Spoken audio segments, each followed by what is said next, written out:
Welcome to consciousness coaching.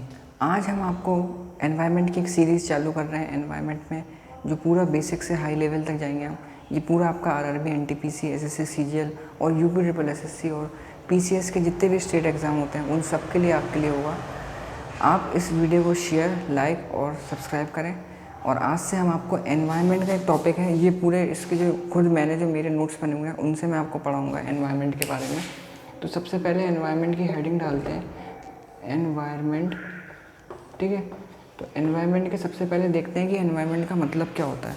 तो environment का जो मतलब होता है वो सिंपली ये होता है कि जब हम कोई भी जैसे प्लांट है या कोई भी ह्यूमन बींग्स है या लिविंग बींग्स है, लिविंग बींग्स के चारों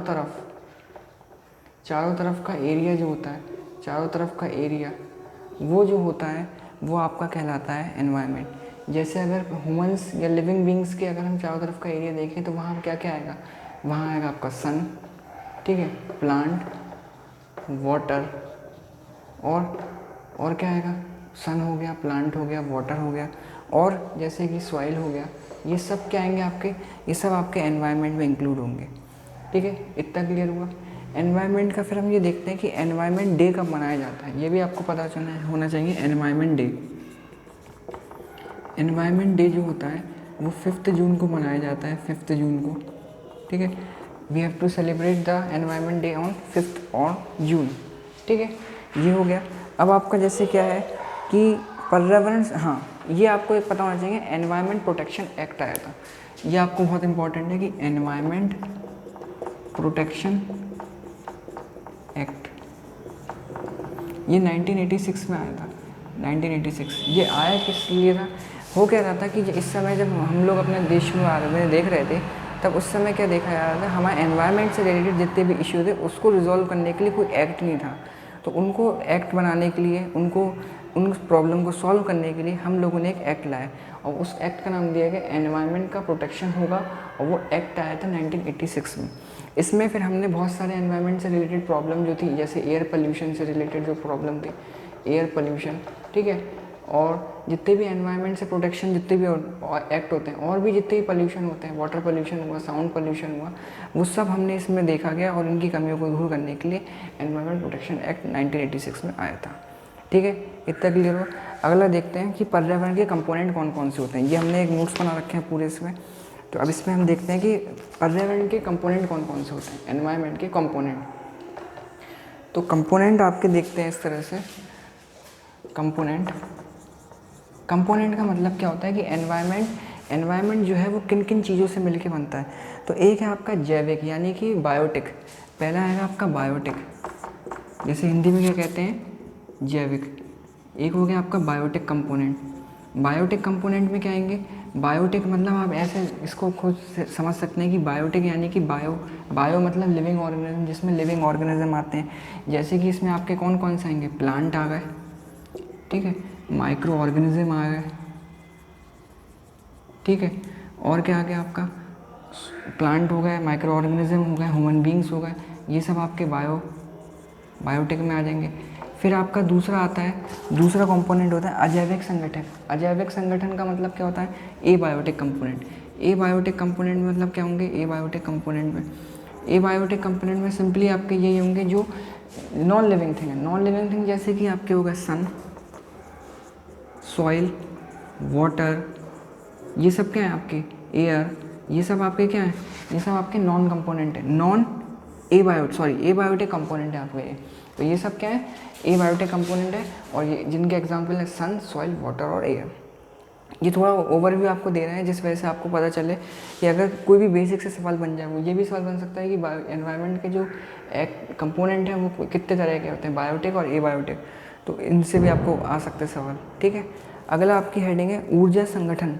ऊर्जा संगठन का मतलब क्या होता है, एक होता है, तीसरा आपका इसी कंपोनेंट है ऊर्जा यानी एनर्जी कंपोजिशन। ठीक है, एनर्जी कंपोजिशन में क्या क्या आएगा आपका, एक आएगा आपका जैसे जियोथर्मल, ठीक है, दूसरा आपकी सन तो है ही, सन एनर्जी का सोर्स है, सन तो आ ही जाएगा इसमें। ठीक है, ये आपको इतना समझ में आया कि एनवायरनमेंट से क्या क्या चीज़ें थी। ये इंपॉर्टेंट चीज़ है कि इसमें सबसे इंपॉर्टेंट है एनवायरनमेंट प्रोटेक्शन एक्ट 1986 में आया था, ठीक है। और ये किससे रिलेटेड था? ये रिलेटेड था आपका जितने भी एनवायरनमेंट से रिलेटेड इश्यूज़ हैं, जो एनवायरनमेंट से समस्याएं जो उस समय हो रही थी, जैसे कि एयर पोल्यूशन हुआ, साउंड पोल्यूशन हुआ, वाटर पोल्यूशन हुआ, ये सब क्या था, उसको देखने के लिए एनवायरनमेंट प्रोटेक्शन एक्ट 1986 आया था, ठीक है। ये इसके कंपोनेंट हो गए, बायोटेक हो गया और ए बायोटेक हो गया। और यहाँ पे आपका एनर्जी कंपोजिशन जियोथर्मल और सन एनर्जी आ गया। ये क्लियर हो गया। अब हम आपको एक लिस्ट बना के देते हैं जो एक्ट आए थे। ये बहुत इंपॉर्टेंट है कि किस तरह से कौन कौन से एक्ट आए थे, ये पता होना चाहिए आपको, ठीक है। एक एक्ट आया था आपका, एक एक्ट था आपका, ये तो आपने पढ़ा बायोडाइवर्सिटी एक ये था बायोडाइवर्सिटी एक्ट, ये 1972 में आया था, ठीक है। दूसरा ये बायोडाइवर्सिटी एक्ट है। बायोडाइवर्सिटी एक्ट का मतलब कि जितने भी हमें बायोडाइवर्सिटी होती है, यानी कि जैव विविधता होती है। जैव विविधता का मतलब ये होता है कि हमारे पर्टिकुलर इंडिया में बहुत सारी तरह की, जैसे कि स्पीसीज़ या डिफरेंट टाइप्स ऑफ स्पीसीज़ जो मिलती हैं, उन्हें बोलते हैं बायोडाइवर्सिटी। ये स्पीसीज़ किसी भी चीज़ की हो सकती हैं, चाहे वो आपका प्लांट हो, चाहे वो आपका एनिमल हो, ठीक है।